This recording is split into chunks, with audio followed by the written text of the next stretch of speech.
Bienvenue à un nouvel épisode de Médecine in 3 minutes. Comme d'habitude, on va droit au but. Le sujet est expliqué d'une manière brève, claire et souvent illustrée.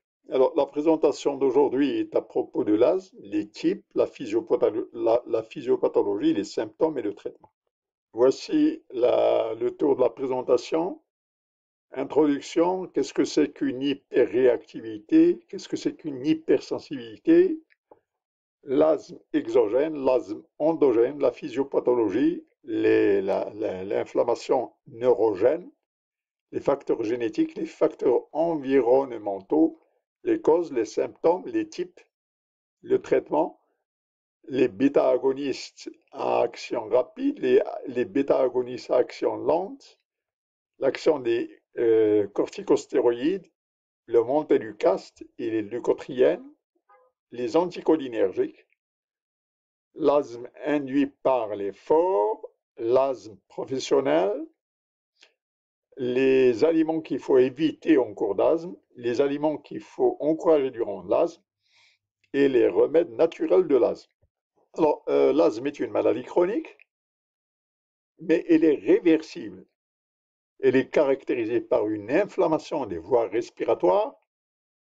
Elle est périodique avec des attaques qui s'accompagnent de sifflements, une dyspnée et une toux. Il y a une hyper-réponse à des irritants et à des antigènes, et ce qui conduit à une bronchoconstriction. Alors, cette bronchoconstriction s'accompagne de l'élimination des mucus qui est difficile à éliminer, en fait. Euh, un asthme, on ne peut pas le diagnostiquer à la première présentation. Pour les fonctions pulmonaires expiratoires, elles peuvent être faites dès l'âge de 6 ans. En consultation, on suit le malade par le peak flow meter, le débit de pointe. Alors l'asthme, c'est une inflammation, c'est un processus chronique avec une hyperréactivité de la branche. La branche, elle devient hyperréactive. Mais hyperréactive, ça veut dire qu'elle se contracte facilement, mais cette contraction de la branche avec cette diminution du calibre de la branche, elle est réversible. Elle est épisodique et classiquement, on oppose l'asthme intrinsèque qui est d'origine atopique, nous allons voir qu'est-ce que c'est, et l'asthme intrinsèque. Il existe des facteurs précipitants. Alors voici le calibre normal d'une branche, voici le calibre d'une branche qui est atteinte de bronchoconstriction. On voit ici que le muscle, quand il se contracte, il diminue la lumière de la branche. Alors là, généralement, on distingue l'asthme exogène de l'asthme endogène, et quand on dit exogène, ça veut dire qu'il y a des facteurs génétiques. Il peut y avoir des facteurs environnementaux tels que les allergènes et les polluants. Endogénique, c'est plus une composante du système nerveux central autonome.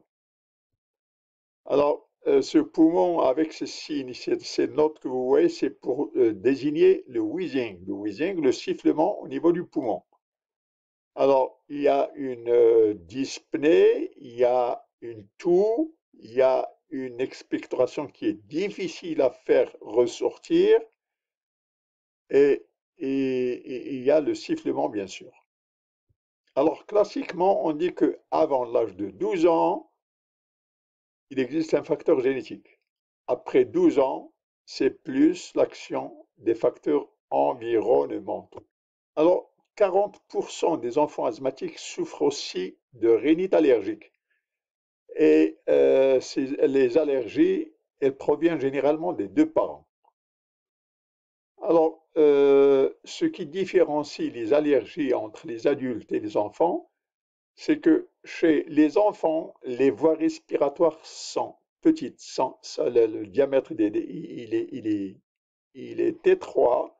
Les bronchioles sont étroites et le diamètre il est réduit et ça a des conséquences sérieuses chez l'enfant. Mais la plupart des enfants, ils vont surpasser leurs conditions allergiques vers l'adolescence. Alors, qu'est-ce que c'est que l'atopie? Alors, l'atopie, c'est une manière, c'est un individu qui fabrique des anticorps spécifiques qu'on appelle les immunoglobulines E. Donc, les gens atopiques, ils ont cette faculté de fabriquer des anticorps d'une manière excessive, et ce sont les immunoglobulines E. Alors, l'atopie, elle s'accompagne généralement de trois éléments: la dermatite atopique ou l'eczéma atopique, une rhinite allergique et une crise d'asthme. Alors, on incrimine des facteurs psychologiques durant la grossesse pour développer l'atopie. Alors maintenant, on aborde le volet de la physiopathologie de l'asthme. Alors, on l'a déjà dit, l'asthme, il est multifactoriel, il y a une composante génétique, il y a un effet de l'environnement, l'effet des allergènes, des polluants, et bien sûr, il y a des facteurs aussi endogènes. Alors, facteurs endogènes, pourquoi? Parce que il existe un système qu'on appelle le système cholinergique non adrénergique, non cholinergique nerveux system. Alors, ça s'appelle NANS, non adrénergique, non cholinergique nerveux system. Alors, ce système, il est bronchodilatateur par le VIP et il est excitateur par les tachykinines qui entraînent une bronchoconstriction. Alors, ce phénomène est décrit sous forme de inflammation neurogène. Alors, dans cette inflammation neurogène, il y a plusieurs acteurs. Il y a les cellules mastocytes, il y a les cellules eosinophiles, il y a les macrophages, les lymphocytes et les cellules épithéliales. Mais les eosinophiles ont un rôle primordial par la sécrétion de cytokines. Alors, voici l'itinéraire d'une substance étrangère quand elle pénètre dans le système. Ici, on a choisi un pollen. Alors, il est acheminé à travers les branches dans le poumon. Voici la coupe d'une bronchiole, et puis il aboutit à la cellule. La section de la bronchiole, on identifie le pollen ici au milieu. Il existe un système glandulaire, et puis un revêtement mucosal qui est parsemé de cellules mastocytes. Alors, il existe aussi des fibres musculaires lisses et, bien entendu, euh, des structures vasculaires. Alors, dans le mastocyte, le signal, il suit trois voies. Le premier signal, ce qu'on appelle la voie des médiateurs primaires par le biais du cytosol. Il existe le deuxième signal qu'on appelle les médiateurs par le biais des cytoxines. Et le troisième signal par le biais de la phospholipase A2 et l'acide arachidonique. Alors, les phospholipides de membrane, ils se dégradent en acide arachidonique sous l'action de la phospholipase A2. Alors, cet acide arachidonique, il peut suivre soit la voie de la cyclooxygénase pour donner les prostaglandines, qui sont des stimulants glandulaires, ou bien l'acide arachidonique peut se dégrader par le biais de la lipooxygénase cette fois-ci, et il va aboutir à la formation des leucotriènes. Alors, il faut savoir que la leucotriène C4, D4, E4 s'appelle la slow reactive substance of anactive. Cette slow substance réactive of anaphylaxie, elle est 1000 fois plus puissante que l'histamine. Généralement, quand on pense à l'anaphylaxie, on pense à l'histamine et on oublie que la slow reactive substance of anaphylaxie, elle est 1000 fois plus puissante que l'histamine. Donc, leucotriène C4, D4, E4. Alors, dans la cellule, il existe une sorte d'équilibre entre l'AMP cyclique et le GMP cyclique. Si le métabolisme tourne vers une augmentation de l'AMP cyclique, eh bien, ça engendre la stimulation des récepteurs E1 et E2, des prostaglandines E1 et E2. C'est une protection.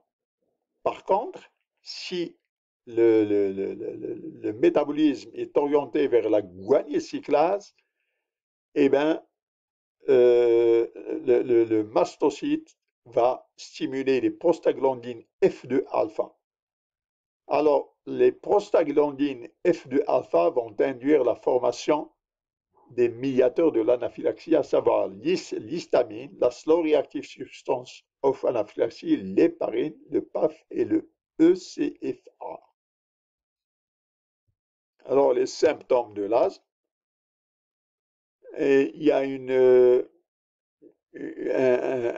respiration rapide, elle est la dyspnée du type expiratoire avec un sifflement, atteinte des muscles accessoires respiratoires, les bruits respiratoires sont abaissés, les côtes sont horizontales, les espaces intercostaux sont diminués, il existe une hypersudation, il existe un pouls paradoxal et le débit est inférieur à 60. Alors sur le plan radiologie, il y a une augmentation de la clarté des champs pulmonaires, les côtes deviennent horizontales, les espaces intercostaux sont élargis, les coupoles diaphragmatiques sont plates et l'angle costo-diaphragmatique est augmenté. Alors sur le plan des explorations fonctionnelles respiratoires, je vous renvoie à la vidéo qui a été faite à ce propos. Je rappelle tout simplement que ici c'est une courbe normale et le profil de l'asthme est un profil obstructif, et quand il est obstructif, il faut le distinguer des pneumopathies, des bronchopneumopathies chroniques, de la fibrose pulmonaire et de la bronchite chronique. Alors, il faut savoir que les explorations fonctionnelles respiratoires en dehors des crises sont complètement normales. Donc, le FEV1 sur FVC, il sera au-delà de 80%, donc complètement normal. Alors, comment identifier la personne asthmatique quand elle a eu des fonctions respiratoires normales? Eh bien, on fait ce qu'on appelle le test à la métacholine. On donne la métacholine. Chez une personne normale, la métacholine déclenche une petite toux irritative, alors que chez l'asthmatique, elle va déclencher une crise franche. Métacholine au milieu hospitalier, parce que le test quand même, il est assez risqué. Alors, dans le syndrome obstructif de l'asthme, donc le FEV1 over FVC, il est bas. Alors, dans cette condition, on fait la diffusion de l'oxyde de carbone.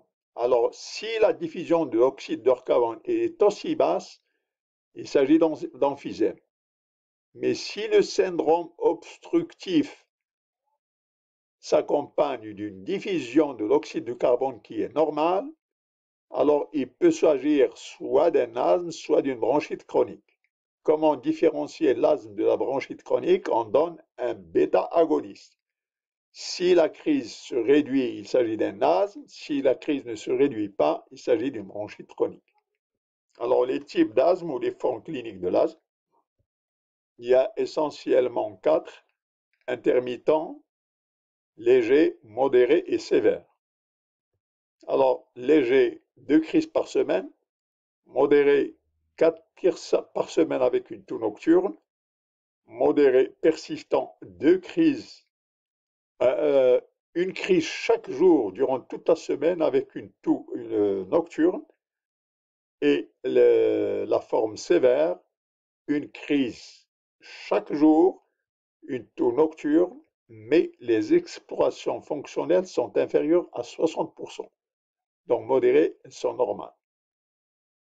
Alors on aborde le traitement de l'asthme. Alors dans le traitement de la crise, on commence toujours par l'oxygène. Après l'oxygène, on donne tout de suite les bêta-agonistes. Alors les bêta-agonistes à action rapide, l'albutérol. Alors, on utilise le méthylène doseur inhalé, le spray, ou le nébuliseur.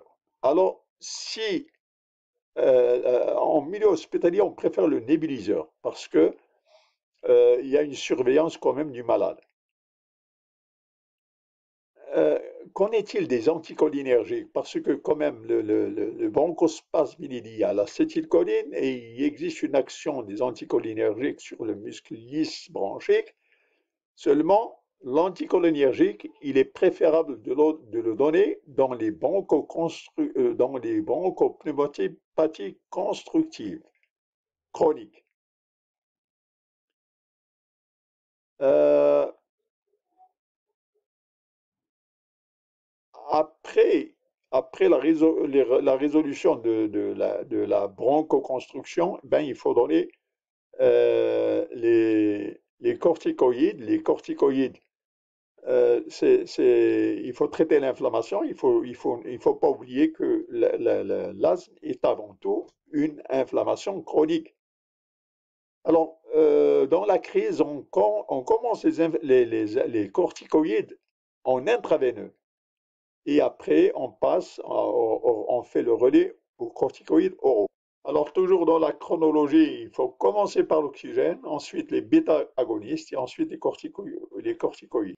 Alors, dans la forme légère intermittente, on a dit que c'est 2 crises par semaine, les tests respiratoires sont normaux, et bien qu'est-ce qu'on donne? On donne uniquement l'albutérol. Alors, léger persistant, il y a déjà une toux nocturne et les crises sont en nombre de 4 par semaine. Alors à ce moment-là, mais les fonctions respiratoires sont encore normales. Alors on donne l'albutérol et un corticoïde inhalé. Alors la forme modérée persistante, la crise, elle est pratiquement tous les jours. 7 jours sur 7, il y a la crise. En plus de la toux nocturne, 4 fois par semaine. Mais les fonctions respiratoires sont toujours normales. Alors à ce moment-là, on donne le, le bêta-agoniste à action rapide, le corticoïde, on va inhaler et on ajoute le salmétérol. Donc albutérol, corticoïde inhalé et salmétérol. Alors dans la forme sévère, la crise, elle existe chaque jour avec une toux nocturne 4 fois par semaine, mais les fonctions respiratoires cette fois-ci sont inférieures à 60%. Alors, dans ce cas, on donne l'albutérol, le corticoïde inhalé, le salmétérol et les antileucotriènes, montelukast. Alors, on a vu le traitement de la crise. Maintenant, comment l'entretien, comment entretenir? Eh bien, il faut donner les corticoïdes régulièrement, même en dehors de crise. Euh, il ne faut pas perdre de vue que l'asthme est une inflammation. Donc une inflammation qu'il faut traiter par les anti-inflammatoires et c'est les stéroïdes. Alors,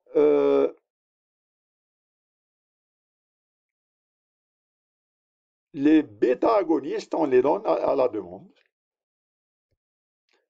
Alors, quand est-ce qu'on utilise les bêta-agonistes à action longue? Alors, ils ne sont pas utilisés en routine. Ils ont des indications précises quand l'asthme est nocturne ou quand il existe des contraintes professionnelles. Un avocat, par exemple, pour faire sa plaidoirie, il a besoin de prendre des corticoïdes, des bêta-bloquants, des bêta-agonistes à action lente. mais il faut faire attention parce que ces bêta-agonistes à action longue, ils peuvent masquer les sibilances. Alors, qu'est-ce que c'est qu'un nébuliseur? Alors, c'est une machine qui permet de transformer un liquide, des médicaments, en une petite vapeur. Ça diffuse mieux à travers les branches. Ce petit brouillard qui est fait par la machine, il diffuse mieux. Alors, ces turbulences, quand même, elles mettent 5 à 10 minutes pour qu'elles agissent. Donc, elles ne sont pas aussi rapides que les bêta-agonistes à action rapide. Alors, l'asthme induit par l'effort, un asthme de sport, un asthme de l'exercice. Alors,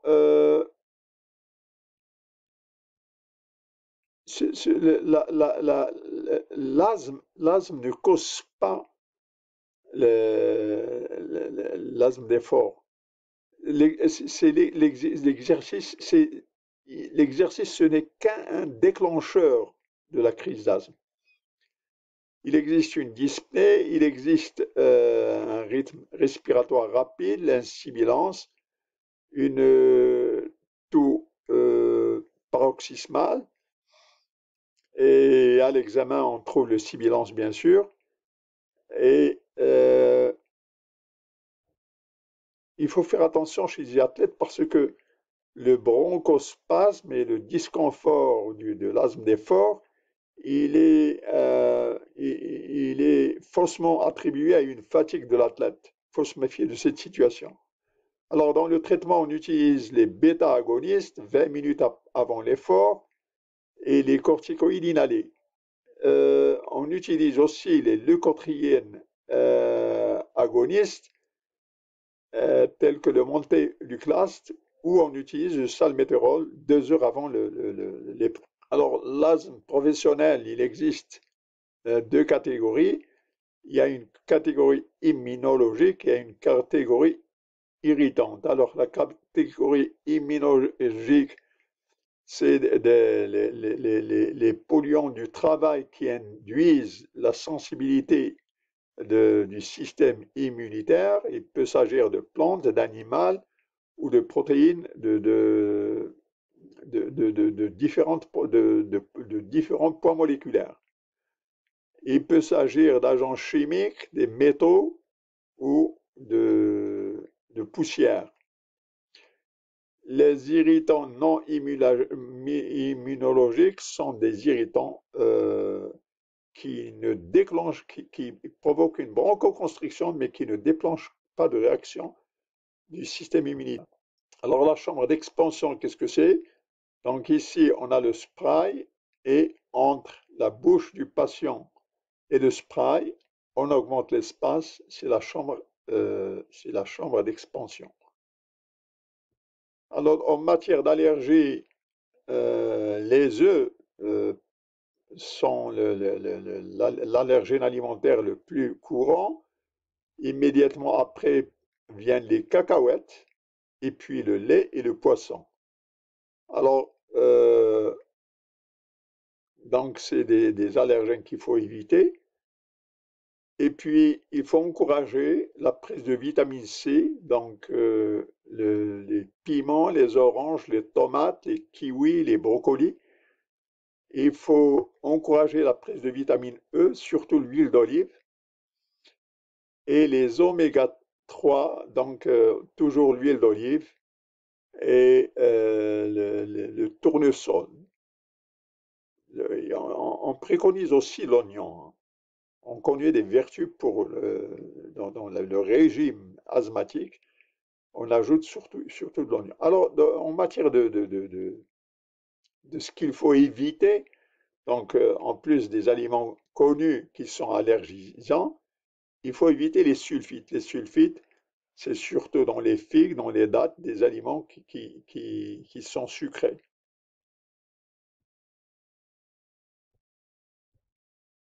Merci d'avoir suivi cet épisode de Médecine in 3 minutes en matière d'asthme. Vos suggestions et vos euh, et vos likes sont vivement recommandés. Euh, si vous avez des commentaires, ils sont bienvenus.